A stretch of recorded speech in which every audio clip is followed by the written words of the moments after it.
Tag. Heute reden wir mal über Star Citizen und dieses Wochenende war ja die CitizenCon, das ist ja eine zweitägige Convention, wo unter anderem viele neue Features vorgestellt werden, die in Planung sind oder die demnächst kommen und da wird auch oft erklärt, wie die Technik funktioniert. Es wird zu den einzelnen Panels sicherlich noch ein paar extra Videos geben, wenn ihr die sehen wollt, schreibt es mir gerne in die Kommentare, aber für heute wollte ich euch tatsächlich das letzte Panel zeigen, denn das war eins der interessantesten. Da geht es nämlich darum, wie sie sich Star Citizen zur Version 1.0 vorstellen, also zum Ausstieg aus der Alpha, wenn es tatsächlich dann soweit ist, dass sie sagen, okay, jetzt haben wir ein vollständiges Spiel, welches dann natürlich aber noch erweitert wird. Im Gegensatz zu vielen Leuten, die sagen, das wird nie fertig und meinen es im negativen Sinne, hoffe ich natürlich, dass man bei Star Citizen sagen wird, das wird nie fertig, weil es immer wieder was Neues und Interessantes gibt, was sie reinbauen können. Meiner Meinung nach ist das die perfekte Foundation für ein Live-Service-Game.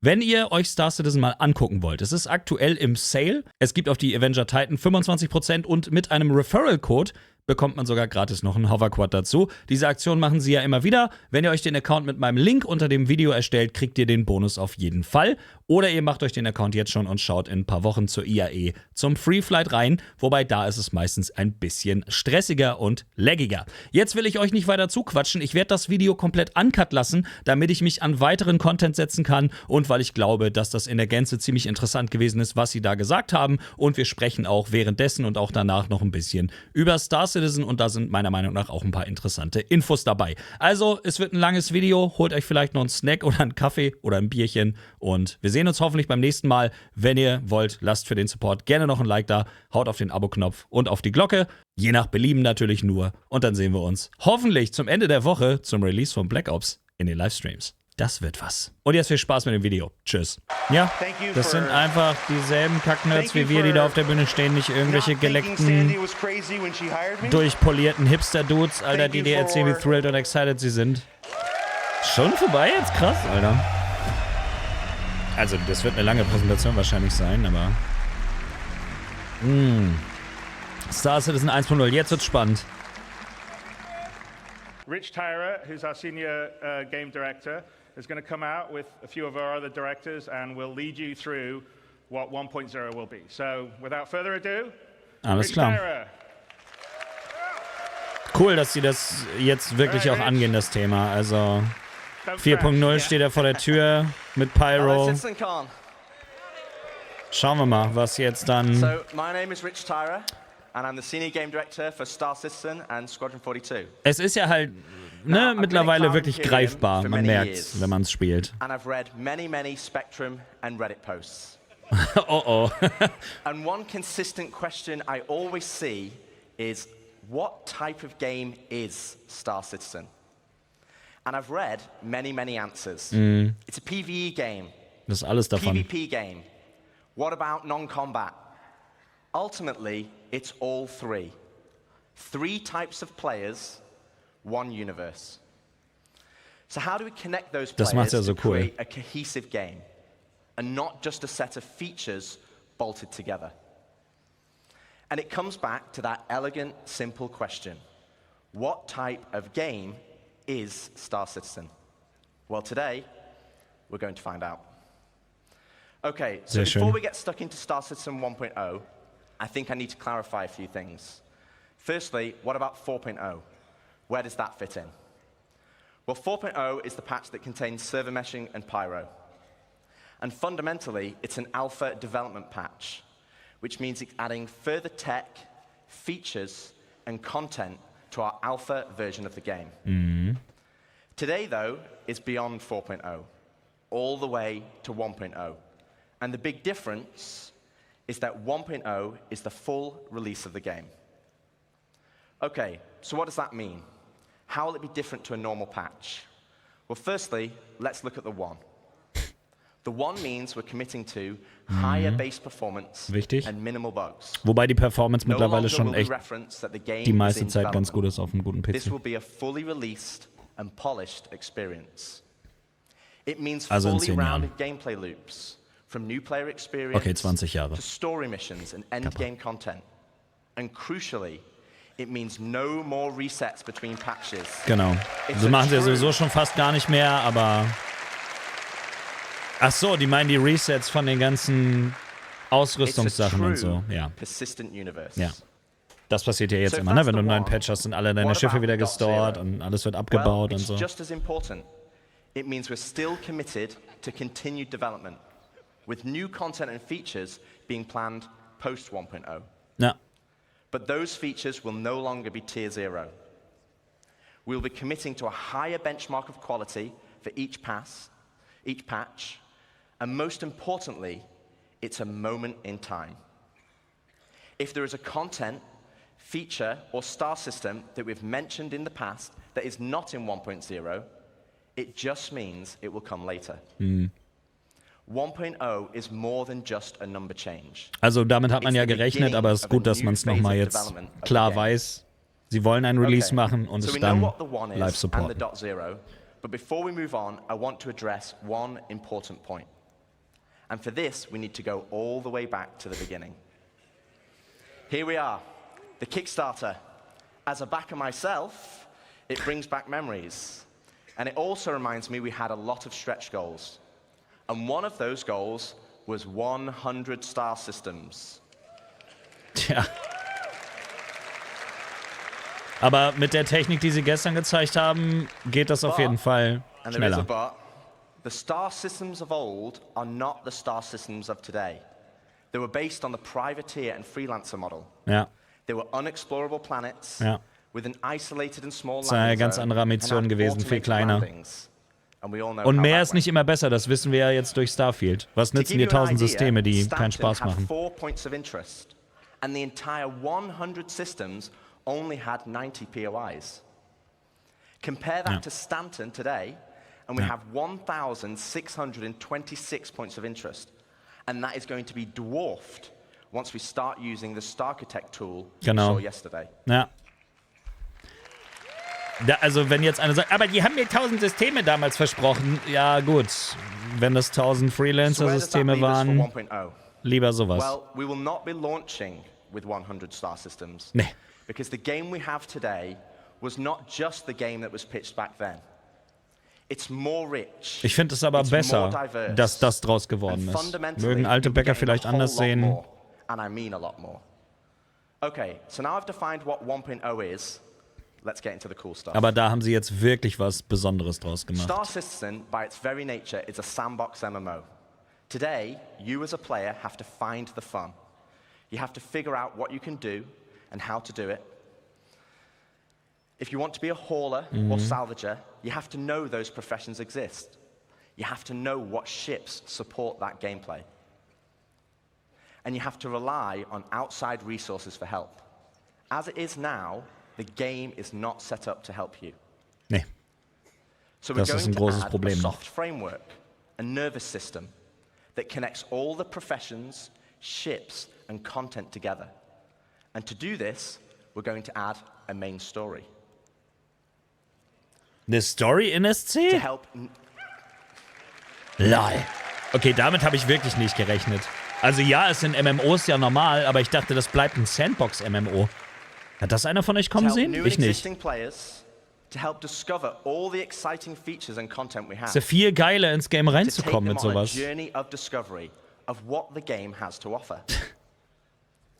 This story will become the spine of the universe. Geil. And help onboard players with understanding how to play the game and understand what's available to them.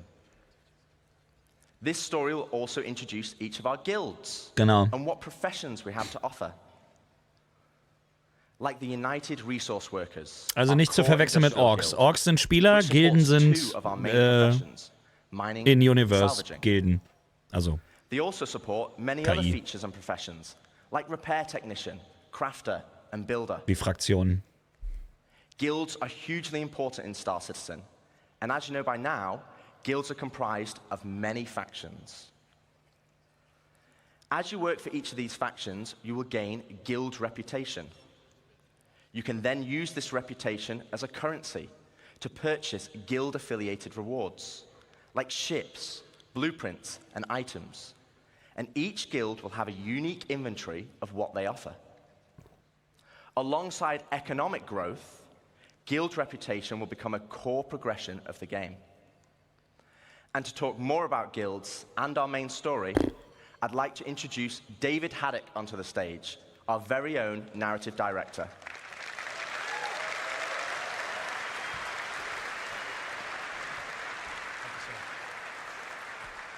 Thank you, Rich. Hello, CitizenCon. How's it going? Awesome. So yes, 1.0 is very exciting, and it's going to provide us probably our first real opportunity to finally inject a massive amount of narrative into the game. But we're looking to do that in several of ways. Now, Rich introduced the main story, so let's get into it. What exactly is that? First, it's a narrative experience. This will be a crafted story through the star systems and professions of the Star Citizen universe, taking players on an exciting adventure that will finally kick off the growing tension between Earth and Terra. Yeah. It will be NPC-driven. So while Squadron 42 will always be the place to go for AAA cinematic adventure, we're bringing a lot of the techniques that we learned from that to Jetzt kannst du in Star capture and Citizen nicht build machen, dass du a ewig cast aus dem of Charakter dynamic gezogen wirst characters, und some of which may be familiar, for both this Videosequenzen story kommen und so, and sondern hier the würdest du das alles aus der Ich-Perspektive erleben, weil sonst wird das Spiel kaputt machen. To be sort Das of like a Spielerlebnis. tour bus structure where you can hop on and hop off at any time you want to. So Das ist we're cool. not also requiring you to do it. So if you want to log in day one and just go off and do your thing, you can do that. Or maybe you want to put the story on hold so you can go explore a new facet of gameplay that you just discovered. Go for it. The point is that you can complete it at your own pace. So Also es ist nicht that's the Pflicht, die what. zu machen und man kann sie Why do you want to do machen, this? wann und wie What's man the will. motivation to want to go on this ride? Like Rich said, for new players, it's a great way to ease into sort of the vast lore that we've been developing over 12 years. Ja. The gameplay, the locations that the game has to offer, and also give you a sense of upcoming stories that are about to come. But you've been playing Star Citizen for years. You probably know the lore better than me. So what's in it for Ich you? nicht. Now, of course, we'll have rewards along the way as you complete missions and whatnot, but we're finally going to offer a big prize for completing the story. Citizenship. Oh. Okay. So, many of you already know this, but for the uninitiated, in the UEE, there are citizens and there are civilians. Citizens are members of the population who have demonstrated a commitment to bettering the empire, and as such are given benefits that civilians just don't have. Now, what those differences have been debated in the community over years. 1.0, we're finally going to answer that debate. I won't get into the full list of benefits that we're going to offer, but can reveal that one of them will be around land ownership. Citizens will be able to purchase land anywhere in the UEE and enjoy the security that comes with it. But civilians will have a couple of restrictions as to which systems and which planets they can buy on. Cool. Also lohnt sich auf jeden that's Fall the auch die why. Story zu spielen. So where is this adventure going to take you? Well, 1.0 is going to include 5 star systems. This story is going to weave you through all of them, but where exactly are you going to go? First, we've got Stanton, which needs very little introduction. I'm sure you're all very intimately familiar with these 4 corporate-run worlds. Oh ja. But since I do lore, I figure I could take the next hour and just walk through each one of these. But I'm kidding. We've also got Pyro, Land of the Lawless, a volatile star at the center of the system ich hab so is Bock the drauf, ne? perfect metaphor for the constant struggle between the gangs and survivors trying to hack out an existence here. Allein da einfach mal wieder ein You komplettes saw System Ian's zu haben. location Nyx sieht auch presentation super yesterday, aus. and you know that he reintroduced Nick's system. There's another unclaimed Also system 3 that's Planeten currently und die home to the Station. People's Alliance.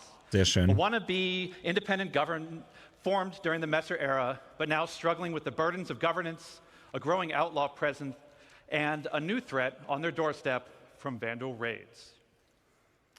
Ian also made another big announcement of our Castra, fourth system, genau. Castra. Situated along the former Perry Line, this was a key strategic system to launch an attack if the Cold War between the humans and the Wobei man Xi'an sagen muss, die ever Systeme systemisch quasi jetzt immer kleiner werden, escalated. ne? That's 4. Do you guys want to know 5? Oha, okay, damit, weißt du, gestern hauen sie ein 4. raus und du denkst, krass, und jetzt kommt ein 5. Terra-System. Okay, das ist wieder ein bisschen größer. Nice. Ja. Cool. Auch thematisch alle so unique irgendwie, ne? Klar sind alles nur Concept Arts aktuell, aber also schöner Ausblick. Die nehmen ja richtig Fahrt auf, die Dudes, Alter. Even in the darkest days of the Messer regime. Now, many believe that Terra should be the new center of the UEE. I don't know how you all feel about that. Yeah, a lot of division. Ja. But that's our starting 5. Each system and each planet will be featuring the massive level of outposts, POIs, stations, biomes, and exploration options that we've been perfecting with Stanton and Pyro. And you've been seeing in some of the Okay, other die Monde presentations sind ja this gar nicht weekend. dabei auf der Liste. Also da kommen ja noch Monde dazu und Space Stations wahrscheinlich. We're Und also so. going to be adding location stories. Now, these will be short, NPC-driven missions sprinkled across our landing zones and cities that will exist outside of the main story, but will help provide an additional bit of lore and character to the location that they take place in. Lore-Mission. Einfach So, die Belohnung ist quasi, dass that's du our das main Universum story. besser verstehst. Das ist doch Let's talk nice. more about the guilds that Rich mentioned. First, a quick recap. Und Geld wird es auch geben dafür, klar. Act as a governing body for clusters of professions and factions with a reputation and progression system that will offer rewards the more you work for them. And I want to call out 2 things. One, I'm not going to have time to dive into all of the missions that you're going to see on this board, but just know that every mission type is either in the 1.0 roadmap or already in production. And second, we're also looking to move missions away from the Moby Glass whenever possible. Sure, it will always be an easy way for us to get additional game content in. but Aber we du want sollst you ja zu einem talking with NPC people. gehen. Genau. So, Ja, es ist halt lame, immer einfach nur das Tablet aufzumachen, Missionen to anzunehmen, aid that, loszudüsen. we're going to be adding characters to represent the factions that you'll be working for. Ein paar that will gibt's ja help schon, sell their wo du Missionen personality. bekommst. Now, some, they'll still interact with you via the written word, but some will call and check in on your performance. And others, you may have to meet in person from time to time. So, let's walk through them. Here we have the first guild that Rich showed, the United Resource Workers. Whether you're eager to earn credits, mining valuable resources from remote corners of the universe, sifting through detritus, to try Krass, and wie salvage viel some mehr valuable diese components, CitizenCon im or Namen even just des acting as a eigentlichen technician. Spiels jetzt steht und You'll nicht find nur plenty to do Technik, with sondern employers like wirklich Cuban das Interstellar, Wichtige, United Wayfarers nämlich das Club, Gameplay, and more.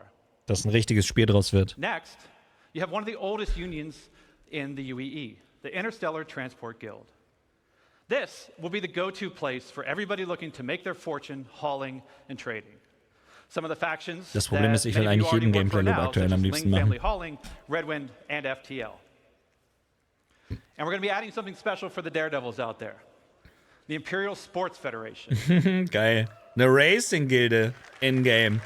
Das ist sehr cool.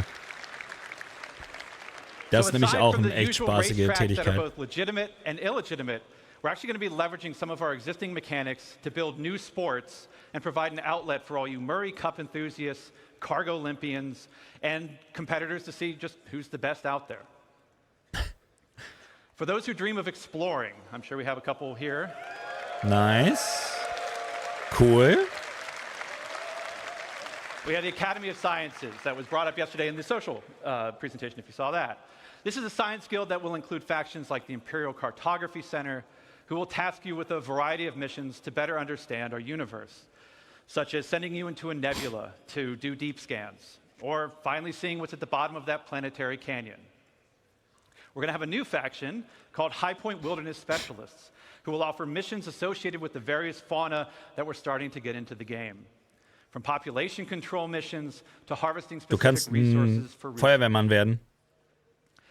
Now, I don't know if we have Okay. some people who'd like to do combat, but our Die combat gehen guilds are natürlich doing Hand in something Hand. a little different. Bounty Hunter Now, und previous to this, these are all of our profession guilds. But for our combat guilds, they operate a little differently. See, these two are diametrically opposed to each other. So once Genau. you pledge allegiance to one, die bist du other bei den marches anderen as an verkackt. Ja.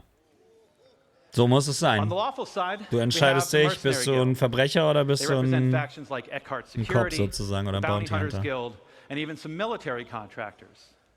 So whether you're pulling together a team of specialists Mir to go gefallen die assault a ground Kill-All-Missionen auf base, jeden Fall schon mal. hunting down an elusive criminal, or putting together a recon run to drum up some intel, Mercenary Guild's got you covered. Sehr On the flip geil. side, we have the Council. Now, this is a shadowy group comprised of representatives from various gangs, syndicates, and outlaws who mandate criminal activity throughout the earth. Bestechen, You'll be able to throw in with rough and tumble Gefangen gangs like nehmen. the Headhunters and the Dead Saints. illegales Or work your way up to Crafting. join highline criminal syndicates like the Atonis or the Drop Kings. But remember, the underworld is a dangerous place run by greed and power. So mercenary guild reps might Ja, not be wenn the das only people you have to 1.0 worry ist, so about. wie sie es wollen, wenn As sie sagen, syndicates are das muss always alles drin looking sein, for bevor es loyal 1.0 soldiers ist, who will hurt their competition das wäre ein Game. and tip the scales of power in their favor. Mit dem ganzen Kram, den sie jetzt vorher noch vorgestellt So as you haben. can see, there's going to be a universe of exciting storytelling opportunities for you to undertake in 1.0. But one more thing, we're also going to revitalize our social behaviors to make the populations not only feel more alive and reactive, Man muss halt auch in Betracht ziehen, dass alles, was sie gestern but gezeigt better haben, ja auch noch reflect the dazu tone kommt. Das ist ja and hier noch flavor gar of nicht the areas that erwähnt. they're inhabiting. We want to see the people of Loreville Das Space Building, slowly was wir eben trudging gerade through the gesehen haben und so. streets, Also, overburdened by the ruthless contracts, just as much as we want to see the tourists of Orison Da kann man schon gleefully Zeit moving verbringen. from attraction to attraction. And all of this is what's going to make Star Citizen be the experience we set out to make. A diverse universe with a rich tapestry of stories, characters, and experiences ja, das ist ein Spiel, was man spielen will, ne? for you to live in. To talk more about how all this feeds back into player progression, I'm going to turn it back over to Rich Tyre. Also, die hauen echt einen raus, Alter. Muss man Okay. echt sagen. Smashed it.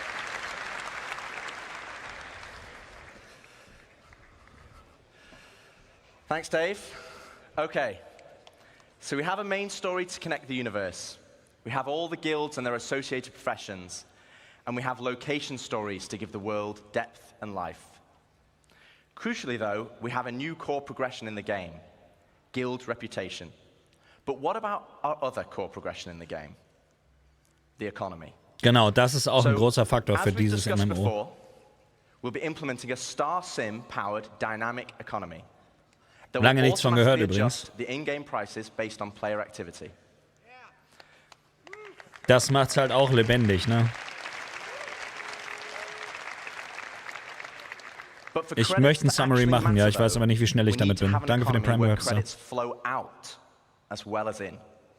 This means transactions such as repairing, refueling, and restocking need to have value. If everything is too cheap and the money coming into the economy is too great, we'll have massive inflation. And this is where taxes and insurance come in. Oh. Boo. Boo. Aber endlich wissen wir vielleicht mal, wie die Versicherung dann funktioniert. Das wird eine kleine Fee sein, die We'll man have bezahlen two main muss. taxes. Inheritance tax as part of Death of a Spaceman, and security tax for your base that will cover the cost of planetary shield tech. Insurance, on the other hand, will be split between medical insurance, which covers your hospital imprints, Und Vehicle and probably Insurance. the most important one of all, ship Und hoffentlich auch insurance. Equipment als solches. Now, as we have Death of a Spaceman, we also need Death of a Spaceship. Losing your ship should be significant. Ja, Right now, for example, so ungern man's hört. over 90% of all claims in the verse are for ships that have not been destroyed. Ja, einfach nur Transport von A nach B. Es ist, wie es ist. Das stimmt schon. And Wird für this Convenience is where benutzt. ship insurance and our new warranty mechanic comes in. Oha. First up, we'll have 3 tiers of insurance, with level 1 being chassis insurance, level 2, chassis and component insurance, and level 3, chassis, component and decorations insurance. Oh, okay. Also dann hast du immer dein komplettes... Okidoki. Now, insurance by itself will only pay out credits based on the wear and age of your ship. Oh, Insurance, I think you want to listen to this bit because it's important. ja. Insurance with a warranty, though, will give you back a new ship, plus any other equipment or decorations based on the tier of insurance you had. Okay, so this is the bit you need to listen to. All ships bought on the pledge store will come with a permanent warranty and their appropriate insurance. Gut, ist natürlich wichtig, weil ein Schiff, was du bezahlt hast, darfst du natürlich nicht verlieren. Ist natürlich aber dann Noch mehr Pay to Win. This means you will always get your ships back if they're attributed to your account. Aber was willst du noch? Also du kannst ja kein Schiff verlieren, wofür du bezahlt hast. Ist halt... And these are rare. You'll be able to earn transferable warranties in-game, such as by completing the main story, as an example, and apply them to any of the ships you own. But there will be a cooldown for transferring it between ships, so choose wisely. Now, what about claim timers? It's another fun topic. And getting your ship back without a claim. Well, we want claim timers to be proportional to the crafting timers. This means it's more beneficial for you to go back and get your original ship. For this, we're going to be introducing a shuttle ship. Nice. Just like a courtesy car. Ja, das ist cool, weil dann kannst du einfach einen Shuttle-Service benutzen, um dahin zu fliegen, wo dein Schiff ist, anstatt dass du es irgendwo einfach claimst. Es muss ja auch nicht sein, dass man sich den Scheiß da hin und her portet immer.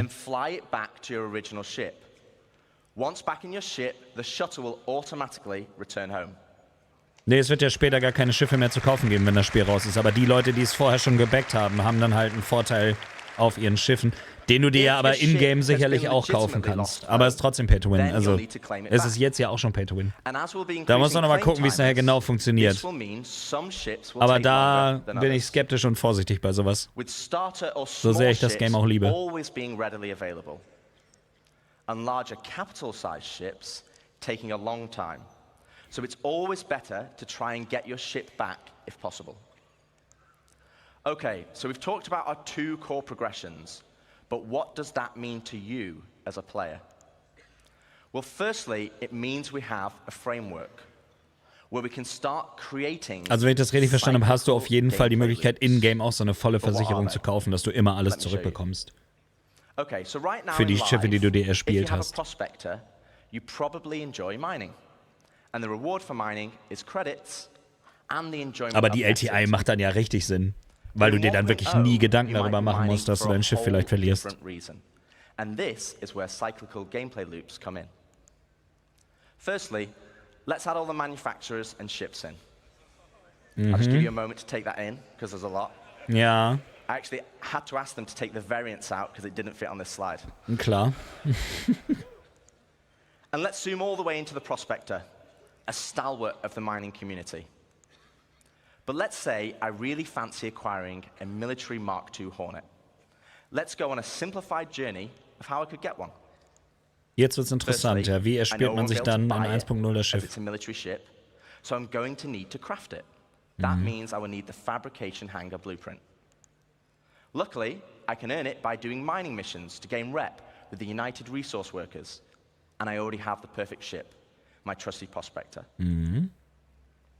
With blueprint in hand and some excess credits, I can now purchase a small plot of land on Stanton and build my fabrication hangar. Step 1, complete. Now I need to grab the Mark II Hornet blueprint. For this, I need mercenary rep, and more importantly, a combat ship. With that in mind, I will do a few more mining contracts to earn enough credits to purchase a Mustang from the dealership. Now, I can start doing combat pilot missions for the Mercenary Guild, so I can unlock the Mark II Hornet blueprint. Okay, step 2 of our simplified loop is complete. I have the Mark II blueprint, but I need the resources to craft it. Ja, über diese Versicherungssache müssen wir nochmal separat uns unterhalten. Das sprengt absolut den Rahmen jetzt. But this time, I'm mining for resources instead. As you can see, this closes the loop. No longer am I mining just because I like it, and there's nothing wrong with that. Genau. But now I am mining for a purpose. Das, was ich vorhin auch schon gesagt habe, ne? Das ist so wichtig. For credits, for reputation, für ein Schiff, was du nicht kaufen kannst. Weil es ein Militärschiff ist, was man nicht kaufen darf, also musst du es craften. Das ist sehr cool. Oder du farmst auf andere Weise Geld und kaufst dir die Materialien für die Hornet. Oder lässt sie dir craften. Ja. Genau das ist nämlich der Punkt, dass du die Tätigkeiten im Spiel machst, um etwas Bestimmtes zu erreichen und nicht einfach nur ein Geldgrind. And the soft framework we are adding that give meaning and progression to our professions and features. It's providing the framework for motivation to play the game. That's the journey, though. What about the destination? So Dave has already discussed citizenship and the main story, so let's collapse that for now. Let's talk about endgame content. The content that is designed for experienced players and keeps them engaged. Basically everyone in this room. Ja. Höchstwahrscheinlich. So how does that look in 1.0?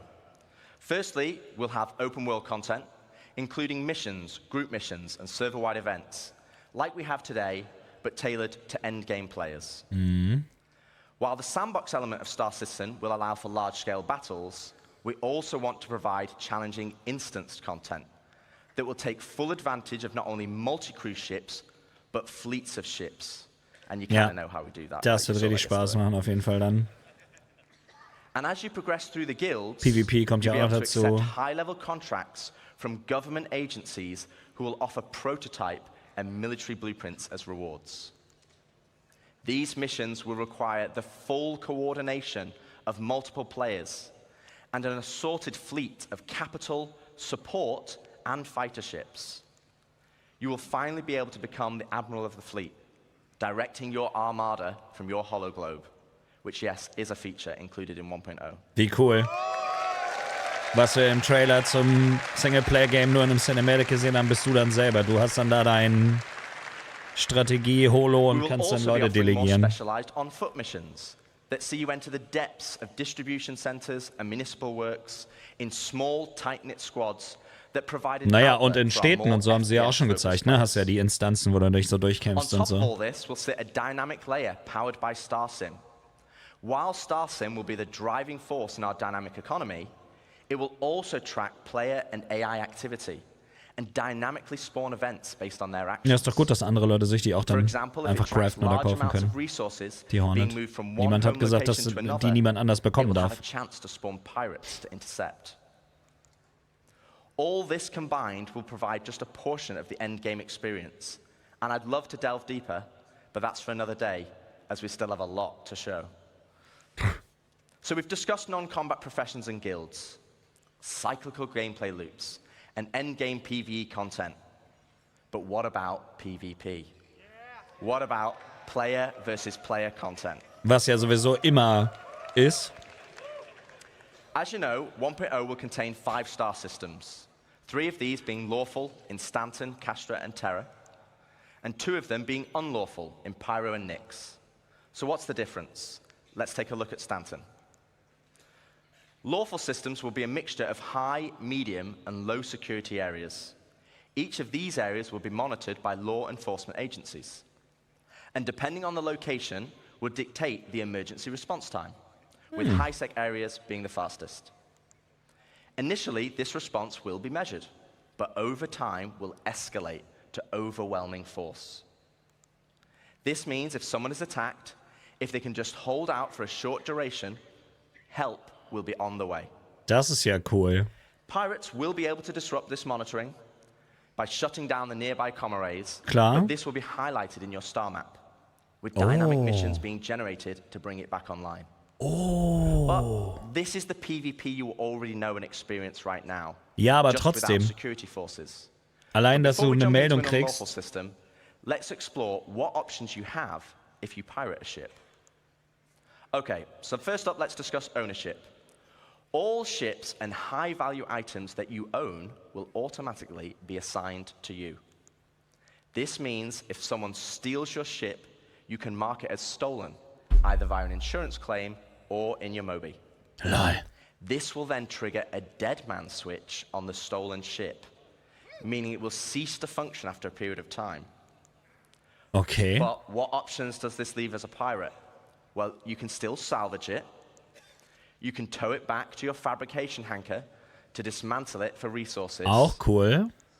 Or if you have a high enough rep with the council, our criminal guild, you can get the dead man switch disabled and pay for a new title deed to become its new owner. Du kannst die Schiffe dann übernehmen. Dafür brauchst du aber die Reputation bei dieser Verbrechergilde. Aber also so hast du wirklich für die Lawful und die Unlawful Player wirklich Also, coole if you're in a lawful Methoden, system, Schiffe zu you'll bekommen. need to find a transient jump tunnel, as all Fett. major locations and POIs will have custom security that will scan you on arrival. Okay, so with that out of the way, let's look at the unlawful system in Pyro. Unlawful systems have no laws at all, and with that comes opportunity. Pyro, as an example, has an abundance of high-quality resources and is a hotbed of criminal activity, the literal definition of high risk, high reward. Ja. With crafting now requiring resources, you're going to want to create bases to mine and extract them. This is where base raiding will become a new form of PvP. Klar, And it's founded on war a abzusehen. combined arms ethos. Defending players will be able to add defenses such as walls, automated turrets, and most importantly, ground shields, a localized version of the planetary shields used in lawful systems that absorb the most powerful of weaponry. No longer can you just turn up and drop a Moab. Ja. Ja, das ist wichtig. Sonst wäre ja jeder mit einer A2 einfach der absolute Überbaus, könnte sämtliche Basen einfach bombardieren. One huge difference, Bedeutet, du though, compared musst to es planetary shields mit Fahrzeugen is einnehmen. that these shields can be disabled. Ja, You'll weil du have to rein musst. strategically assess each base Der Star and Wars Weg, punch your Alter. way through its defenses on foot Du musst to eventually rein bring mit down the Fahrzeugen shield und generator. Soldaten, die Schilde Once the deaktivieren, shield damit is deine down, Schiffe die Basis then you have angreifen können. options. You want to raise it to the ground, you can bomb it from the air. Wenn du Bock auf If you PvP want und to so extract hast, all the das ist wie resources, Rust, nur in though, Space. you'll need to infiltrate In the Pyro. base using explosive charges and hacking while fighting off the Wenn du deine defenders. Basis haben willst. Now, both piracy and base raiding is founded on sandbox gameplay. And again, that's the essence of Ja. Star Citizen. Ja. But we want to add more. Oh. Something where you can log on and immediately find the action and fight for a purpose. Ja. So first up, let's go on a history lesson. In the early 2600s, there was a fledgling corporation called SEAL that had developed a new system-wide planetary shield technology, the same technology that will provide protection for your bases today. To prove this tech, they wanted to use Nyx and Pyro systems as a testbed. With the promise of high-quality resources, SEAL lured independent miners to man the shield network in exchange for shield protection for their settlements. As a prototype, SEAL couldn't provide total coverage over all the mining settlements, and so they created the SEAL Tokens program, allowing the most industrious factions to purchase shield coverage for their work. The network consisted of multiple linked bases on the ground that then linked to several stations in orbit around each planet that then connected to the nearest relay in the shield network, Ich bin gespannt, wie das jetzt gleich mit which dem Gameplay eventually zusammenhängt. linked back to the shield core, which oversaw system-wide distribution of the shield technology. Factions could then earn SEAL tokens for working on any part of the network. They could then use these tokens to buy shield coverage. But with the competition amongst factions being so intense, SEAL was only able to offer shielding to the hardest workers. Unfortunately, due to outlaw interference, SEAL eventually pulled out of Pyro and Nyx and pushed for a more automated solution in more civilized Oben links steht der systems. Release von Star Citizen, in welchem Jahr es So rauskommt. fast forward to present day, without SEAL's backing, they had to pull out and leave it as it is. Genau, ist ja verlassen, Welcome das System sozusagen, To was das station angeht. warfare. Okay, also das ist quasi so eine Art Global War With in the SEAL Pyro. network still in place, but lacking resources, orgs can take ownership of these Verstehe. structures to gain access to planetary shield tech, Das ist die Erklärung, warum man which, as das you know, would benutzen make their kann, bases invulnerable. warum das da ist. Unfortunately, there's a catch. There isn't enough to go around. And as in the good old SEAL days, the system still works via the SEAL token program. To earn tokens, you'll have to assault a location and then deposit resources to power the network. This begins with ground bases and ends at the shield core. Each structure occupied will then accrue SEAL tokens over time. Verrückter Scheiß, da wird es Large richtige structures Gildenkriege earning geben. more. And at the end of each week, you must then use these tokens to purchase shield protection. With shield coverage being limited, though, the system automatically selects the orgs with the highest bid from across all shards. Wow. Meaning for that week only, a certain number of orgs Das ist der will gain Gildengrind access to dann. shield protection. So this is a chance for your org to become the de facto leader of a system. It means you'll be able to log on and immediately find the action and fight for your org. And finally, it's not just sandbox PvP or ganking. You are fighting for a purpose. So once you've won your bid, what then? Well, to talk more about that, I'd like to welcome Ian Leyland, Star Citizen's Creative Director, to the stage. Das ist heftig, Alter. Und in nichts davon musst du partizipieren. Du kannst auch komplett drauf scheißen. Das ist ja nur wichtig, wenn du in einer Org bist, die eine große Basis oder eine Basis in Pyro hat, die sie um jeden Preis beschützen wollen. Dafür brauchst du viele Leute. Das heißt, es werden eh nur große Gilden um diesen Scheiß kämpfen. Und da du in mehreren Gilden sein kannst, kannst du dich auch einfach einer großen Gilde anschließen, wenn du Bock auf diesen Krieg hast. Let's go back to Pyro 3, where the ground bases were being built earlier today. This morning we saw the small habitat being built by Luke. And then we saw deck start to expand. Pass auf, jetzt kannst du auf Space Station spawnen. Dreh ich durch. But eventually we saw a massive example of an org base. Genau. But with everything Rich was talking about, with org system-wide activities, we want to give you guys Man kann the Space ultimate Stations end goal. bauen. But also the thing we need to protect. And to do that, let's look up into the sky and see what it is. Wetten?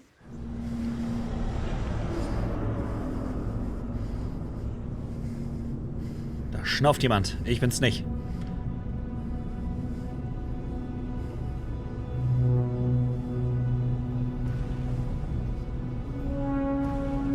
Das hatten wir eben gerade schon, Website. Da hast du zu spät eingeschaltet dann. Also das haben wir gestern und heute schon ohne Ende gehabt.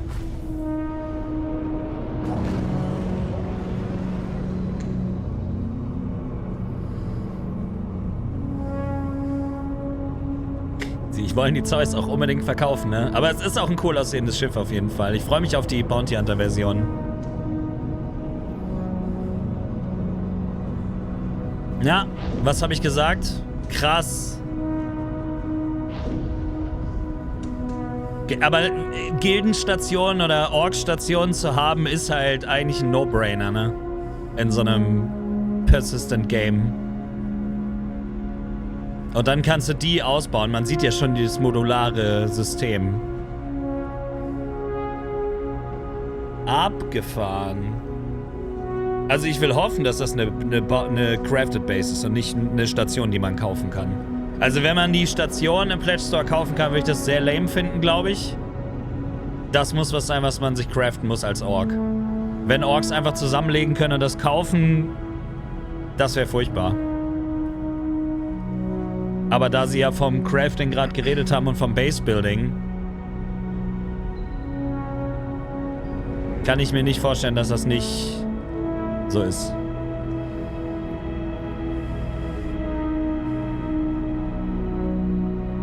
Verrückter Scheiß, Alter.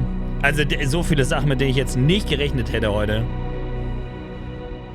Und immer, wie gesagt, in Perspektive mit allem, was wir gestern und heute vorher noch gesehen haben, haben wir tatsächlich endlich ein Game. Wann auch immer das dann ist, aber... Let me introduce you to player space stations. Finally, you can build your home amongst the stars. Nice. This will be the starting point for your base of operations, for system-wide org activities. But why is this an end goal? Well, first of all, to construct your own space station, it's going to require vast quantities of resources and materials. Das werden nur große Orks machen können, will be a denke ich. large time investment. But how do we start? Well, it all starts. Aber dann with macht es the auch Sinn, supply sich in der großen Gilde anzuschließen. And the supply Zusätzlich noch zu can only be deiner normalen constructed Gilde. by the pioneer. Nicht. Okay, also nur die Pioneer kann es bauen. Once it's created, the supply bay then handles the creation of the station itself. Now, we're in grey box development phase, so the artwork's not final, but let's go on a journey and start building our space base. Oh. Okay.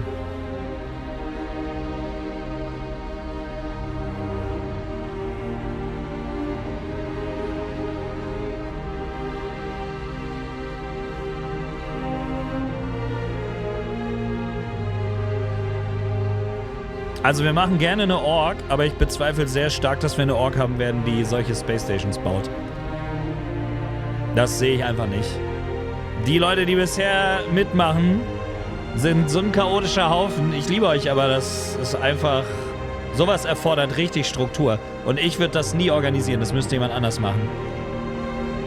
Das heißt, ich müsste für meine Organisation jemanden haben, dem ich so vertraue, dass er das vernünftig organisiert, weil die Zeit hätte ich gar nicht. Und würde ich auch nicht investieren wollen, weil ich persönlich will ja was ganz anderes als meinen Hauptfokus haben. Ich glaube, der Way to go wäre eine Community-Gilde einfach für den Zusammenhalt und das Zusammenzocken. Org, nicht Gilde, Org. Dann schließt man sich einer großen Gilde an, einer großen Org an für sowas.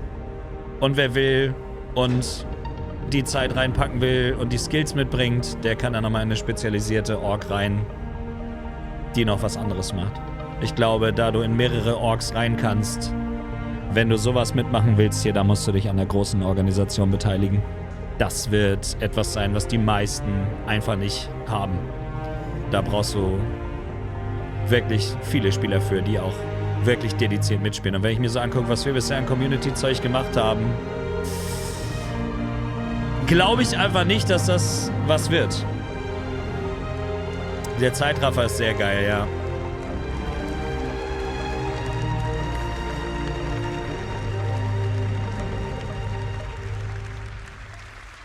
Aber das ist sau cool, dass es geht, auf jeden Fall.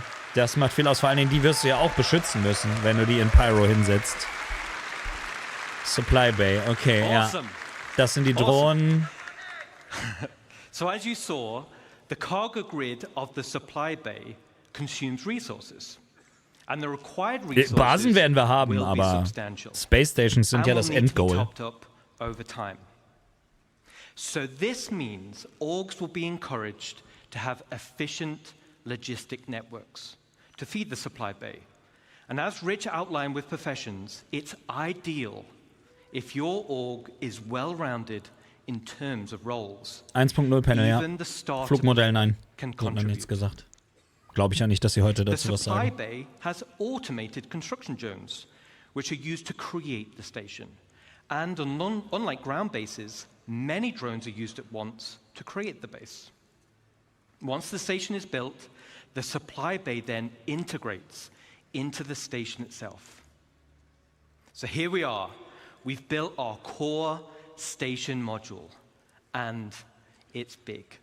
Das ist super cool, ja. And out of the box, the station comes readily built with some core functionality. Ich glaube, die kannst du auch Let me bewegen. Das talk sieht you nämlich aus, als könnte man die steuern. Right on the top is the bridge, which is the command deck. Ja, This is where all further construction is going to be managed. genau, weil du wirst es erweitern From können, das here, Ding. we can then monitor the status of the entire station. We have access to mega power cool. and water management.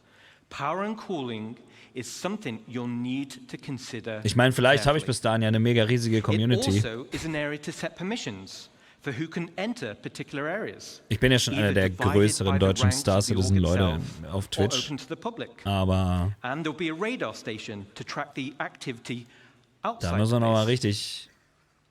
And the terminals to access logs of who has Dürfen visited natürlich the auch nur station. Leute rein in die Org, and see die auch what über they meinen did. Referral Code das So Game let's gekauft jump haben, back in logisch. Ja, game klar. and take a Logisch. stroll Kappa. through our bridge. Alright. Die sollten sein Mikro echt muten, während das läuft. Die müssen auch hypernervös sein bei sowas.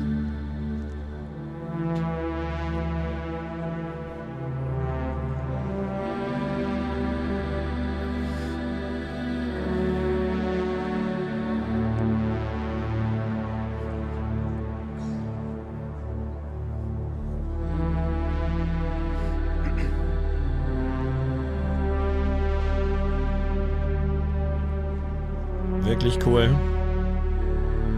Aber wie gesagt, man sieht jetzt mal wieder, woran die überall parallel arbeiten. Und dann fragen sich die Leute, wo das ganze Geld hin ist, wenn die Hälfte von dem, was das alles gekostet hat, für so ein Gurkengame wie Concord draufgegangen ist.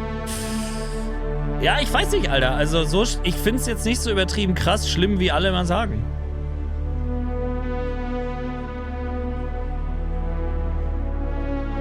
Vielleicht bin ich einfach nur ein Fanboy, kann sein. Aber ich unterstütze wirklich einfach lieber sowas. Da ist zumindest noch ein Traum hinter. Und Innovationen suchen wir aktuell im Gaming wirklich mit der Lupe. Das hier ist was noch nie da gewesen ist. Der Versuch, etwas zu machen, was noch nie jemand zuvor so gemacht hat. Da gibt es nichts Vergleichbares, jetzt schon nicht. Und ich glaube tatsächlich, so langsam aber sicher kann man sagen, es ist, dass man sich vorstellen kann, dass sie das schaffen. The back of the bridge leads to a centralized transit network. This spine physically connects the entire station. 8 Jahre haben die für Concord allein gebraucht. Ja, guck, siehst du? Each level in the station will have a Wo ist das ganze Geld hin, ja? lobby area. And this is your station. 1000 Mitarbeiter in einem Indie-Studio, was von nur Supportern finanziert wird. Die nichts zurückbekommen, außer ein gutes Game am Ende. Also keine Investoren, die sich fetten Gewinn erhoffen, sondern Fans, die das Spiel erfolgreich sehen wollen. No magic elevators. Okay, nice. Richtige Connections, kein Teleport quasi. So you can circumnavigate around the entire perimeter, and it's wonderful. Okay, let's jump back in. Ja, wegen dem Pay-to-Win müssen sie zur Release auf jeden Fall was machen. Also, dass die Supporter ihre Schiffe nicht verlieren, für die sie viel Geld bezahlt haben, ist klar. Aber du musst dir alles, was ein Supporter hat, auch in-game irgendwie holen können. Also das ist das Mindeste. Weil nach Release dürfen keine neuen Pakete mehr verkauft werden von Schiffen. Und alles, was die Leute haben, die es supportet haben, muss man auch als normaler Spieler erreichen können. Das ist trotzdem nicht optimal, aber immerhin ist es wahrscheinlich eine der wenigen und einzigen Möglichkeiten, wie man so ein Projekt überhaupt hätte realisieren können. Also mir fällt einfach nicht ein, wie man das hätte anders finanzieren können. So, ohne dass vorher Geld da ist von einem Publisher, der erstmal 8 Jahre lang entwickelt und dann ein halbfertiges Spiel rausbringt und abkassiert. Aber das ist nochmal eine ganz andere Diskussion einfach. Wenn ich mir das so angucke und so die letzten Jahre, wo ich selber aktiv in dem Spiel unterwegs bin, dann kann man sich schon vorstellen, dass das alles machbar ist. Da ist jetzt nichts bei, wo ich mir denke, das ist unmöglich zu schaffen. Es steht und fällt wirklich mit Server-Meshing. This is where all the hands-on engineering and maintenance gameplay happens. This will serve as the beating heart of your station. Then we have the hangar deck. And as the name implies, this is where you'll gain access. Da steht einfach mal eine 600i drin, Alter. Network. The base station comes with a large hangar already built, along with 2 docking collars. And also empty slots for another 2 medium hangars when needed.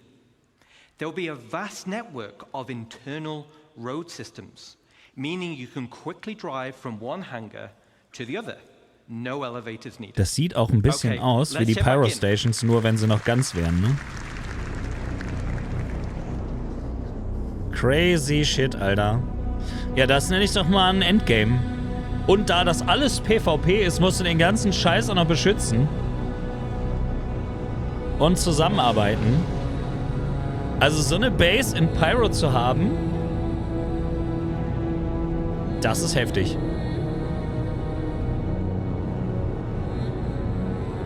Ja, damit wäre ich auch fein, wenn du zum Beispiel, wenn das Spiel raus ist, dass die Schiffe, die du dir verdienst, einen anderen Paintjob haben als die Leute haben, die damals gebackt haben. Dass du so einen unique Skin einfach für dieses Schiff noch hast. Das würde ich okay finden. Finde sowieso, dass exklusive Skins eigentlich immer die beste Belohnung sind. Einfach ein Ingame-Show-Off, der dir keinen Vorteil bietet außer Fashion. Das ist immer die beste Methode. Ich muss echt sagen, ich bin krass überrascht von der gesamten CitizenCon, wie viel heftiger Scheiß da drin ist, den man nicht hat kommen sehen. Und wie viel man einfach davon auch schon wieder sehen kann.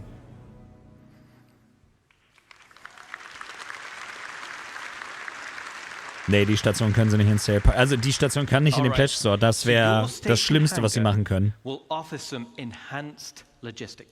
Die können ja nicht sagen, das ist das Late Game und dann kannst du das Late Game einfach kaufen. Also das ergibt gar keinen Sinn. Dann müsste man die Station ja versichern können. Also dann bin ich sauer, wenn sie das Ding verkaufen würden. Das wäre so dämlich.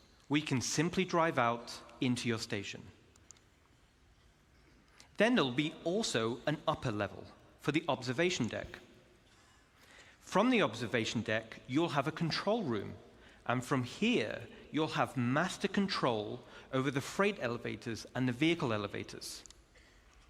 This means that even before someone has landed, their new cargo can be up into the hangar and ready to be loaded up. Now, everything we've spoken about genau, jetzt geht's noch weiter. Du kannst das Ding noch erweitern. Es ist ja wie eine Base am Boden, nur in Space. Aber das Konzept... Genau. As I mentioned before, the station comes with a predetermined interior network of corridors and roads. And in this network, you'll find an array of bulkhead connectors. Bulkhead connectors will come in tiers 1 to 3, which drives the size of room you're able to build. In the interior build mode, ach so, erstmal in der Base selber noch und dann wirst du es noch außen erweitern können. The rooms will require resource and time to construct, and once built, you can rename each room, which will wirklich be reflected heftig. in the station's menu. Sehr unerwartet. The interior of your station will have ample areas for you to expand. You can build generic empty rooms, and you can fill with items to your heart's content. You can also build specialist rooms. Zum Beispiel die Shops, die wir vorhin gesehen haben, wirst du auch auf einer Space Station anbieten können. Das heißt, deine Org verdient einfach an anderen Spielern, die da Zeug kaufen, was deine Org gecraftet hat. And of course, there are shops. So similar to the small shops we built around the ground base, this is on a much bigger scale. But ja, siehst du, sag ich doch. Außen wird noch erweitert. Let's talk about the exterior. Aber das war abzusehen, das haben wir ja schon gesehen am Design, dass das erweiterbar ist. Waffen, Schilde. Okay, ist immer noch nicht die... Using build mode, you can customize your station with a variety of modules, which tailor it to specific functionality. Ist das krank, Mann. Some modules cater towards resource collection, such as gas harvesters, while others are geared towards defense. Guck mal, jetzt bist du in so einer Org und fliegst zu deiner Homebase und du siehst, wie sie sich verändert. Was bedeutet, du hast aktiv mitgeholfen, das Ding zu erweitern. Das ist auch ein mega geiles Gefühl. Then we have major hardpoints. Aha. The core station module comes with 2 hardpoint connectors. Major hardpoints are used to connect ich dachte schon, ich spinne. substantial wing additions to your station. Genau. First example. Ja, logisch. Logisch. Also ist mega. Aber man hat es ja auch gesehen, es ist genau das Design, was sie in Pyro mit den kaputten Stationen haben, mit diesen... Awesome, thank you. Awesome. Das ist ja fett, Alter. The first example is the cargo wing. The cargo wing will dramatically increase your inventory capacity. So this is ideal for orgs who are specializing in holding. Then we have the refinery wing. Nice, eigene Raffinerie in deiner Base. Je nachdem, was für eine Org du bist. Resources on a vast scale. As it's in space, it's much more convenient than traveling to a ground base. Now, a player could buy resources from your cargo wing and then refine it directly in the refinery wing. And finally, we have passives Income. So, all right. Aber sowas zum Beispiel könnte man vielleicht hinkriegen, ne? Wirklich einfach eine... So, the bigger your fleet, the more In einem Lawful hangers System, wo du you'll beschützt want. bist. There'll be a variety of hanger sizes as well as docking collars to help organize your fleet's deployment. All major hardpoint wings are connected via struts. Nice. And like the rest of the station, the struts are also internally traversable. Und die Leute werden schön ineinander krachen mit den so Autos. let's recap on the exterior expansion wings. Minor hardpoints give us options on how to collect resources or provide automated Jetzt kommen noch die defenses Major for your Hardpoints. base. Major hardpoints gives us options on how you can specialize your base. Let's jump back in game and see how our base is getting on. Das ist ja wirklich krank, Mann. Und das ist schon Greybox. Also die sind da schon... Also das ist nicht ein Konzept oder so. Wo sie sagen, wir fangen damit nächstes Jahr an. Und jetzt kommt natürlich noch dazu, dass je weiter Squadron fertig wird und sie jetzt ja nur noch polishen müssen, jetzt nur noch mehr Entwickler in das Projekt hier gehen können und dann wird es auch tatsächlich einfach schneller gehen. Plus die Tech, die sie gezeigt haben, womit das alles schneller geht, die Welten zu besiedeln und so. Dann die Spieler, die die Welten besiedeln. Langsam kommt die Vision auf jeden Fall zusammen. Das ist schon cool. Ist natürlich die Frage, wann wird das im Game sein? Wann ist 1.0? Das wird noch ein paar Jahre dauern, safe.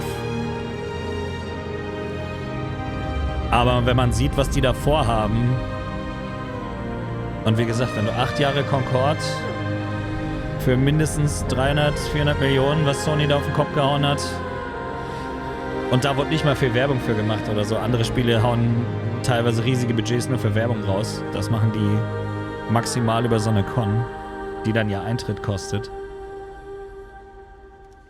Ja, es sieht schon krass aus. Also diese Base-Building-Sache ist viel größer als gedacht. Ich meine, wer hätte damit gerechnet? Was haben wir gedacht? Wir haben gedacht, das wird so ein Starfield-Ding, ne? Ein paar Häuserchen hinsetzen und das war's.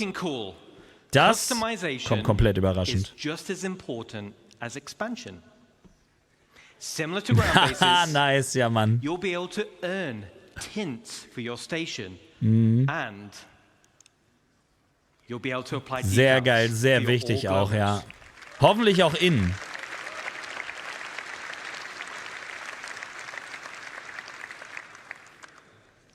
Naja, Bethesda-Versprechen halt, ne? Of minor and major hardpoints, your station will come with 2 unique base expansion points. One on the top side behind the bridge and one on the underside. The top side will be for the crow's nest. Lol.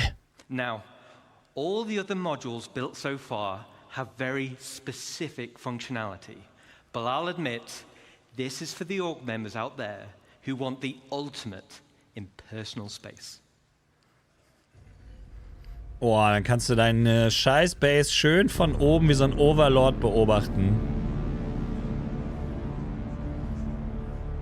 Und damit fährt er jetzt hoch. Ja, Mann. Also vielleicht möchte ich das doch haben. Aber so eine Trading-Base könnte man wahrscheinlich sogar schaffen. In einem System, wo man beschützt wird, in einem Lawful System. So als Streamer-Gilde. Org. Dann müsst ihr aber alle schon mal anfangen zu üben. Das könnt ihr natürlich, wenn ihr euch das Game runterladet mit meinem Referral-Code. Da ist gerade eine Aktion und ein Sale. Aber tatsächlich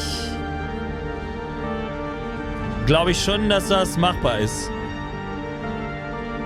Wenn man jetzt zum Beispiel sich nur auf Salvaging, Mining, Ressourcen sammeln, alle packen alles in einen Topf. Das wäre schon ganz cool auf jeden Fall. Die Frage ist natürlich, wie viel kannst du an Aufgaben verteilen? Auch für die Basis selber. Und wie sicher ist das Ding? In einem Lawful System müsste es eigentlich unmöglich sein, die Dinger zu zerstören.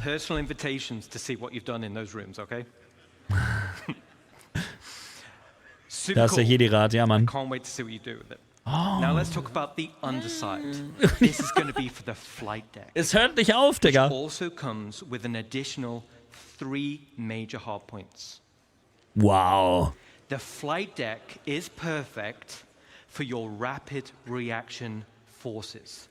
It's ideal for fighters, but big enough to fit most ships.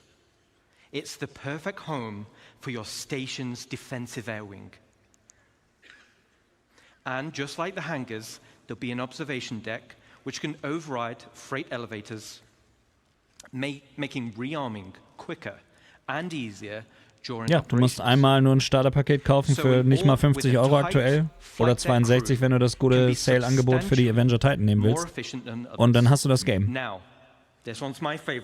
Die Frage ist, was kostet es nachher, wenn es rauskommt? Also es ist quasi ein Pre-Order, aber in dem Fall ist es ja auch ein Early Access Support fürs Game, für ein Indie-Studio.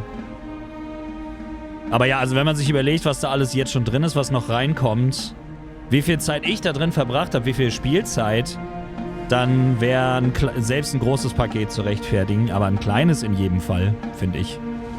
Und wie gesagt, man supportet einen echten PC-Titel.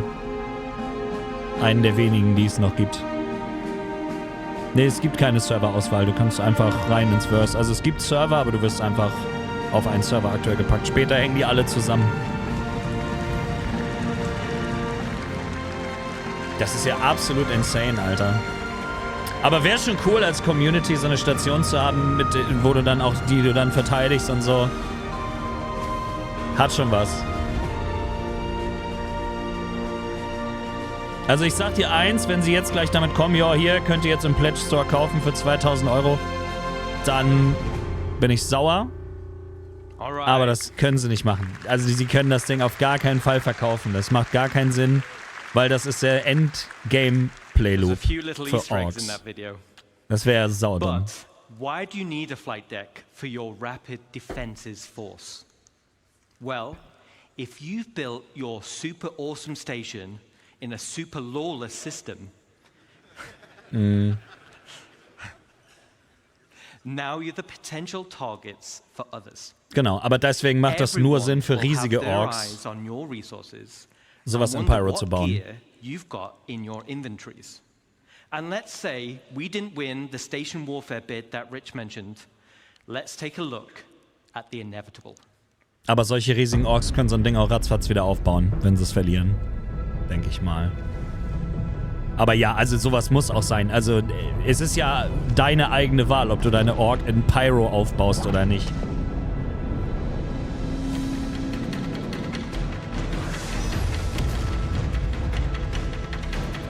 Aber es ist mega, dass es auch so einen Playspace gibt für Leute, die so High-Risk, High-Reward PvP suchen.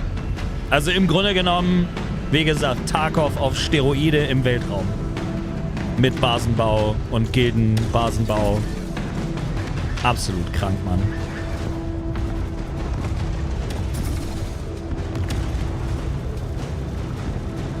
Natürlich, das könnte 15.000 Euro kosten, das Ding. Das wäre sofort ausverkauft. Weil die ganzen Gilden, die tausende Mitglieder haben, das Geld einfach haben für so ein Ding. Also deswegen allein könntest du das nicht machen. Das wäre Pay to Win, schlimmer als in jedem Mobile-Game sogar. Weil da könntest du diesen ganzen Aspekt vom Spiel einfach knicken.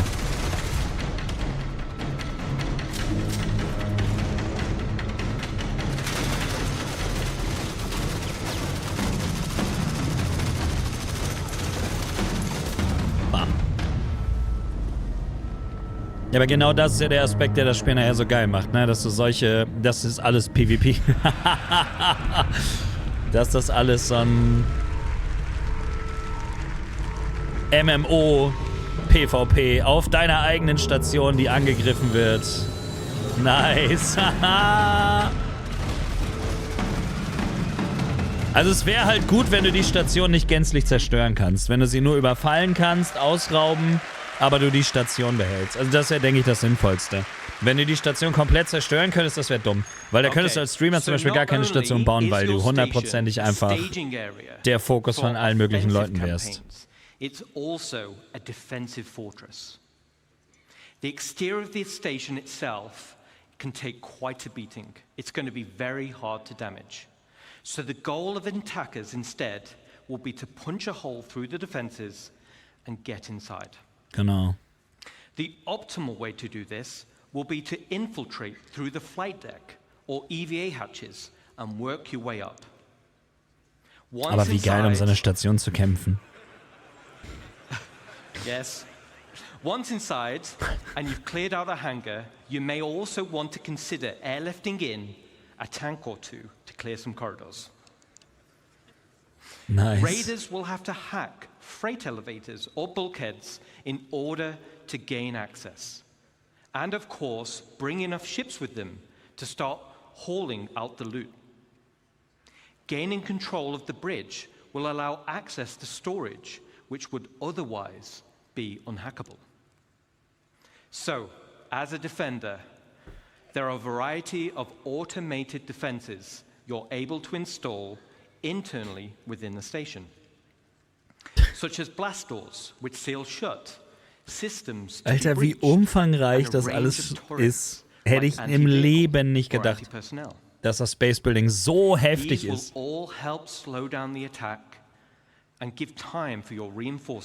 Selbst wenn sie nur das Planetare hätten oder nur das hier, wäre schon krass. Aber beides? This is one of the endgame goals for dedicated orgs. Ja, genau. And will be your base of operations for system-wide activities. Aber mich interessiert, ob man sie gänzlich zerstören kann, weil ich hoffe nicht, sondern einfach ausrauben, beschädigen, du musst es dann reparieren als Org. Meaning you can tailor it to your own requirements. And it's your very own home amongst the stars. But wait. Nee, nicht jeder Streamer hat diese massiven Möglichkeiten. Also ein mittelgroßer Streamer könnte dann keine Org haben, weil er permanent Angst haben müsste, dass ihm seine Basis zerschossen wird. Oh.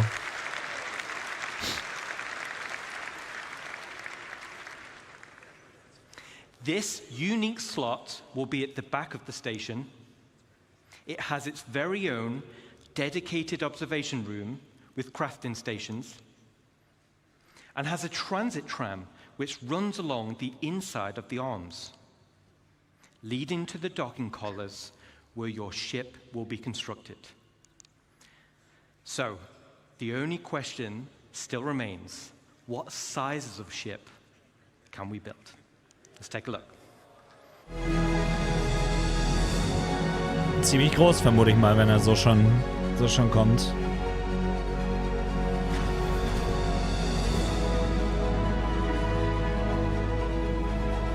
Sehr cool, dass du auch quasi da so einen Blick dann drauf hast. Dann kannst du als Ork das richtig zelebrieren, ein Schiff vom Stapel laufen zu lassen. Finde ich sehr cool, ja. Ja, keine Ahnung, also was die Zerstörung angeht, bin ich sehr zwiegespalten. Auf der einen Seite wäre es cool, wenn man sie komplett zerstören könnte, aber so viel Arbeit wie da reingeht. Es wäre eine Katastrophe, glaube ich, das zu organisieren, immer wieder neu aufzubauen. Okay, alles klar. Der Dry Dock ist auf jeden Fall nicht klein.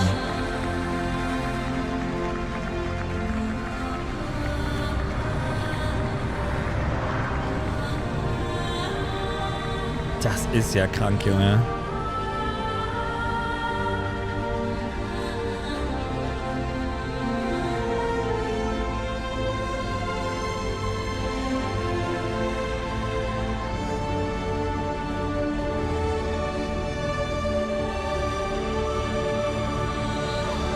Also die Zukunft für das Game sieht auf jeden Fall nicht schlecht aus, würde ich mal sagen.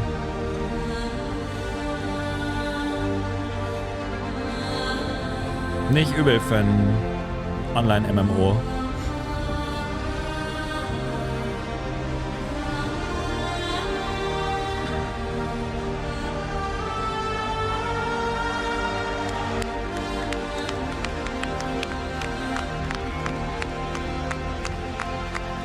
Geld soll angeblich schon knapp sein. Ja, natürlich, klar.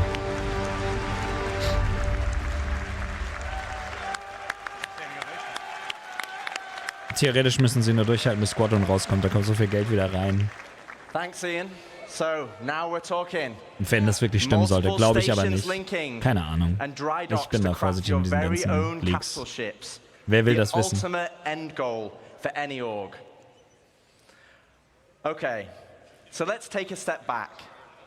At the beginning of this presentation, wenn du die komplett zerstörbar machen kannst, würden alle großen Orks immer dominieren. Die könnten jede kleine Ork kaputt machen, weil du nie eine Chance hast, wieder Fuß zu fassen. Also das darf nicht komplett zerstörbar sein, das würde das Game, glaube ich, ziemlich kaputt machen. But that wasn't the only goal. It was to build a game that connected all three together cohesively. And this is where you come in. Genau. The community, the lifeblood of Star Citizen.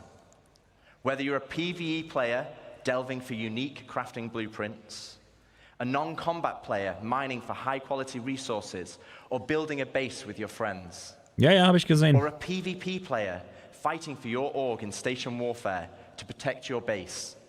Each one of you supports each other. You need the blueprints to craft. You need the resources to make them. Ich denke, du wirst alle Schiffe craften können, je nachdem, ob du den Blueprint findest oder dir erspielst. This is what Star Citizen is. It's a universe that caters to all players. Now, I could probably go on for another 10 hours deep diving into each system. Ja, bitte, aber vor Pinkelpause. But I do Jared out of a job, and he needs future ISCs and SC Lives and CitizenCons.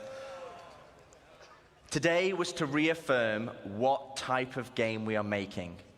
Aber schön, das mal zu sehen, wie das wirklich alles zusammenhängt nachher. March towards Star Citizen 1.0. Thank you, CitizenCon, and can we welcome Chris Roberts? No? No? 1 second. Das ist nicht Chris Roberts. Jared? Okay. So Chris is not ready yet. So we're gonna ad-lib a bit. I'm here. Oh, well, LTI is warranty and insurance. That's what you're gonna get. I have it on my thing on there. Yeah. Welcome, Chris Roberts. Yeah, ahead of schedule. Yeah. Also wirst du auch als LTI-Owner deine Interieur vom Schiff versichern und da deinen Goldsync mit haben. Was auch völlig fein ist. Du kannst dein Schiff nicht verlieren, aber das Gear, was du auf dem Schiff hast, musst du in-game nochmal extra versichern. Das macht ja auch Sinn.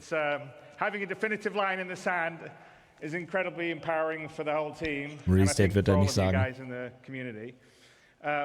As I said, introducing the presentation, we will never stop growing Star Citizen, even past 1.0. And part of what makes Star Citizen so special is the symbiotic relationship between you guys, the community, and us, the developers. And I know I can be accused of feature creep, but you only need to look at Spectrum, Reddit, and Discord to see countless great ideas and suggestions that come from people playing a live alpha and seeing areas that the game can grow and improve. And often we take these on board because they will make the game better. Ja, das muss man auch sagen. Also viel von den Community-Feedback und so wird als Idee berücksichtigt und teilweise reingenommen. The developers, the community, building the game, we're all building this dream game together. And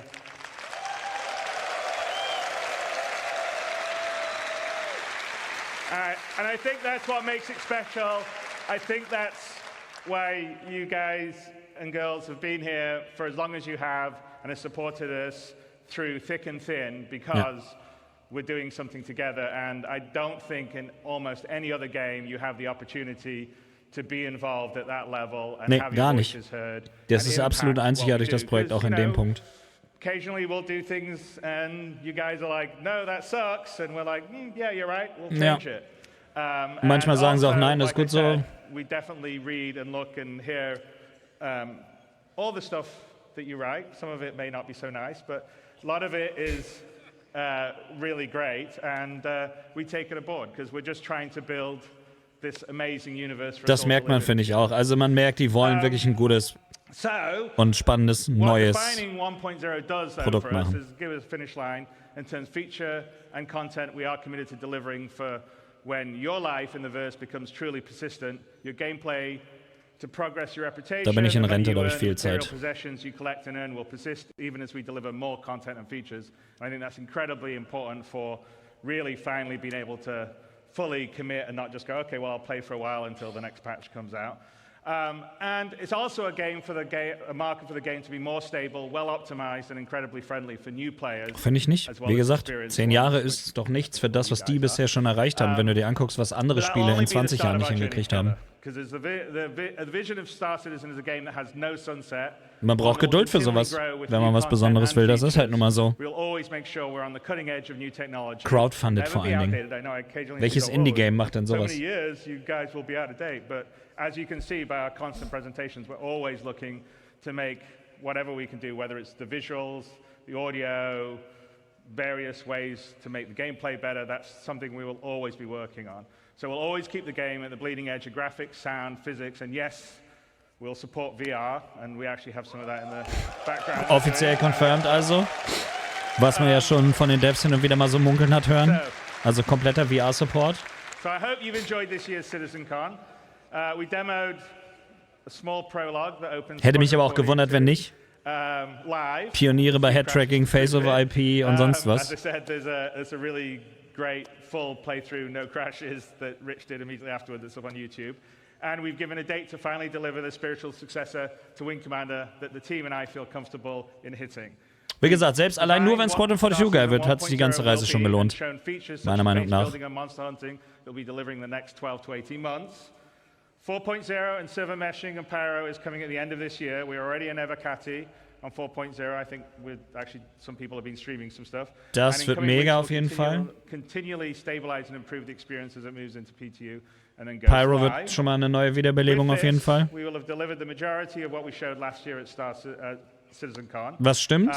Nicht alles, aber viel. Coming early next year. And there are over 1,000 people committed, 1,000 people at CAG committed to bringing you all this and more. We love what we do and we're inspired by your passion and support. We know that we are truly lucky to have such a strong community that shares the passion and dreams we do. You allow us a privilege that almost no other developer has, the ability to dream and reach for the stars. And I truly mean that, because as a developer, it's very unusual to be able to build das, worüber sich viele Leute beschweren, die trotzdem das Spiel haten. Wie schlecht es in der Industrie läuft und dass die Leute keine kreative Freiheit haben, keine Seele mehr in den Spielen ist und so. Hier ist, wie gesagt, ein Projekt, was noch träumt. Und Bock hat, was Besonderes zu machen. Und allein dafür mag ich es sehr. Over this past year, an incredibly passionate group of people have worked behind the scenes to bring this weekend's event to life. And I want to take a moment to thank Leah and Ed, Tyler, Jared, Kat, and so many others who poured their hearts into making this weekend special for all of you. And a huge thanks goes out to our presenters and teams supporting them, whether they're here with us today or watching from one of our other studios around the world. In the words of Admiral Bishop, I'm proud to stand with our teams. Nee, das darf auch nie fertig werden, das Spiel. Also Star Citizen nicht. Fertig ist, wie gesagt, als ob du sagst, World of Warcraft muss fertig werden. Das wird auch nicht fertig. Das spielt man einfach dauerhaft und will neuen Content natürlich.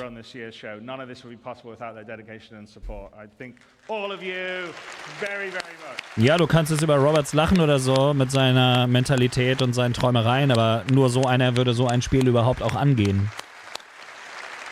Andere Leute machen sowas nicht. Todd Howard ist auch so, aber der packt nicht diese Liebe da rein.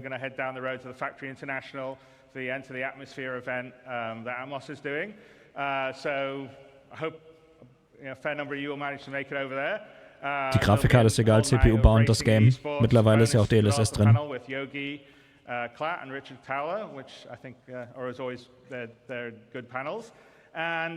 Ich spiele es in 4K mit einer 4090, aber auch die ist nicht ausgelastet. I hope you enjoyed what you saw, made new friends, reunited with old ones, and marveled at the creativity on display at the community booth, which was pretty awesome to see. And, you know, CitizenCon always underlines what makes Star Citizen special. So, that's you. You guys. Kann jeder von halten, was er will. Ich persönlich liebe das Projekt, weil sie eben technisch versuchen, immer wieder Pionierarbeit zu machen und das, was sonst keiner machen will, Innovationen. und Ideen und Seele in ihr Spiel zu packen. In ihre beiden Spiele wohlgemerkt. Supporte ich's gern, wenn ihr es auch mal supporten wollt. Wie gesagt, nehmt gerne den Link, da habe ich auch ein bisschen was von. Und wenn das soweit ist, dass die Orks ins Game kommen, machen wir auf jeden Fall eine Community-Org. In irgendeiner Art und Weise. Überlegen wir uns da was.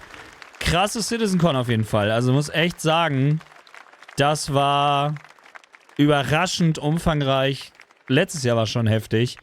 Aber ein paar echt coole Sachen. Und jetzt das hier zu sehen, wie das Endgame für Orks aussehen soll. Da laufen alle Systeme zusammen, die wir jetzt das Wochenende über gesehen haben. Der ganze Crafting-Aspekt und das ganze Sammeln, wie das alles zusammenhängt, das Looten. Jeder wird da einen Teil zu beitragen können, dass das in der Org eine spannende Sache bleibt. Dann haben sie den direkt abgeschaltet hier. Absolut heftig. Wirklich heftige Infos und man sieht einfach wirklich mal, wie das später zusammen... Also alles, was man jetzt bisher immer so im Kopf sich so zurechtgesponnen hat, wie das wohl funktioniert und was das alles gibt und so, konnte man jetzt mal so im Zusammenhang sehen. Und ich bin echt gespannt auf Pyro 4.0. Ich habe es ja letztes Jahr schon in diesem Playtest gespielt. Da war es schon sehr nice. Alles, was wir so das Wochenende über gesehen haben, wenn sie das in den nächsten 12 Monaten selbst nur 80% da reinkriegen, dann hat man schon einen ziemlich soliden Spaß auf jeden Fall als Grundlage. Ich bin sehr, sehr, sehr gespannt. Also, wie gesagt, ist ein cooles Projekt, finde ich. Sehr spannend, sehr... Viele Leute wissen sehr wenig darüber und wollen aber viel darüber reden. Viele Outlets lieben es halt, mit negativen Schlagzeilen darüber irgendwelche Clickbait-Sachen zu machen. Ich verstehe, dass so viele Leute das alles falsch verstehen oder vieles davon falsch verstehen oder gar nicht wissen, was es genau ist, aber ich möchte es nochmal in Perspektive setzen. 700 Millionen und 10 Jahre oder 12 Jahre Entwicklungszeit. Vor nicht ganz 10 Jahren war die erste spielbare Version da. Sie mussten mehrfach die Engine ändern, wechseln, haben dann ihre eigene gemacht, weil es einfach das, was sie jetzt hier gezeigt haben, in keiner anderen Engine möglich ist. Sie haben wirklich technisch einfach neue Sachen erfunden, die es vorher nicht gab. Das kostet Geld. Es ist ein Indie-Studio, keine Aktionäre, keine Investoren, kein Publisher dahinter, der irgendwie schon vorher das Geld vorstrecken konnte. Es ist alles crowdfunded, aus der Community, zusammen mit der Community entwickelt, vernünftige Playtests, über Jahre, jetzt Jahrzehnte dann hin getestet und mit der Community entwickelt. Es gibt nichts Vergleichbares, man muss es nicht mögen, aber ich würde mir wünschen, dass die Leute ein bisschen mehr sich mit der Sache beschäftigen, bevor sie anfangen rumzuhaten. Und ja, über die Finanzierung, wie das läuft, kann man sich streiten. Aber wie gesagt, 700 Millionen und 10 Jahre Entwicklungszeit sind nicht so viel, wenn man sich überlegt, dass, wie gesagt, Concorde so um die 8 Jahre gedauert hat und fast die Hälfte gekostet hat für so einen generischen Schrott. Sorry, wenn Leute das mochten, bitte. Ich will nicht wissen, was COD jedes Jahr allein nur für Werbung raushaut, obwohl sie es gar nicht brauchen, weil jeder weiß, dass COD kommt und was es ist. Da finde ich, wird das hier schon ein bisschen unfair behandelt, verglichen mit anderen in der Branche. Und diese ganze Sache mit den Mitarbeitern, ich muss mich da mal reinlesen, da werde ich mich nochmal separat zu äußern. Aber ich kann nur sagen, selbst wenn es so ist, dann muss man das kritisieren, definitiv, die Arbeitsbedingungen und so weiter. Aber bitte nicht nur immer bei einer Firma, sondern dann bei allen, weil das ist leider in der Industrie schon sehr lange bekannt, dass das überall so ist. Und immer wenn man drüber redet, dann wollen Gamer das nicht hören. Aber wenn sie es bei einem Game hören, was sie selber nicht interessiert, dann sind sie voll dabei und dann wird es angeprangert und kritisiert und angesprochen. Und das nervt. Wir müssen die Gaming-Branche als Ganzes kritisieren. Aber viele Kritikpunkte, die ich in der Gaming-Branche generell habe, muss ich sagen, machen sie hier halt nicht. Hier sind sie halt anders als vieles, was ich in der Gaming-Branche sonst sehe, was ich kritisiere. Und das verdient auch einfach etwas Respekt. Und das alles andere kann man auch drüber reden. Ich bin kein Fanboy. Ich sehe durchaus, wo die Kritikpunkte sind. Aber ich bin halt auch keiner, der einfach sagt, ja, cool, Alter, ich mache jetzt Klicks mit Hate. Weil 100%ig wirst du mehr Geld verdienen, wenn du was Negatives über Star Citizen sagst, als wenn du was Positives sagst. Aber ich glaube schon, dass wir in ein paar Jahren oder zumindest, wenn Squadron rauskommt, zumindest etwas vorweisen können, wo wir sagen können, seht ihr, da ist Geld hingegangen, da haben wir ein Spiel. Wir haben jetzt schon Gameplay gesehen, live auf der Bühne, ja, mit Crashes, aber es ist ein Spiel, es ist kein Scam. Wer jetzt noch sagt, das ist ein Scam, tut mir leid, die sollen einfach sich mal bitte mit der Materie beschäftigen. Und alles andere dürfen wir dann abwarten. Aber es ist auf jeden Fall ein sehr interessantes Projekt. Und mein Rechner kackt ab. Ja, also, das war wirklich absolut perfekt getimed. Ich konnte die Aufnahme noch beenden. Ja, weil die Reaktion lade ich natürlich noch hoch und die Squadron-Reaktion auch. Und dann werden wir sicherlich auch noch ein bisschen mehr Star Citizen-Content in nächster Zeit machen, wo wir drüber reden. Weil jetzt gibt es wirklich echt viel zu besprechen. Ich habe echt ein paar Fragen auf jeden Fall. Also die wichtigste Frage ist natürlich, werden sie die Station zerstörbar machen oder nicht? Wie gesagt, verkaufen schließe ich aus. Das wäre der dümmste Move ever. Für das bisschen extra Geld würden sie so viel verlieren. Das sehe ich einfach nicht. Aber wirklich viele coole Features und Ideen. Definitiv echt nice.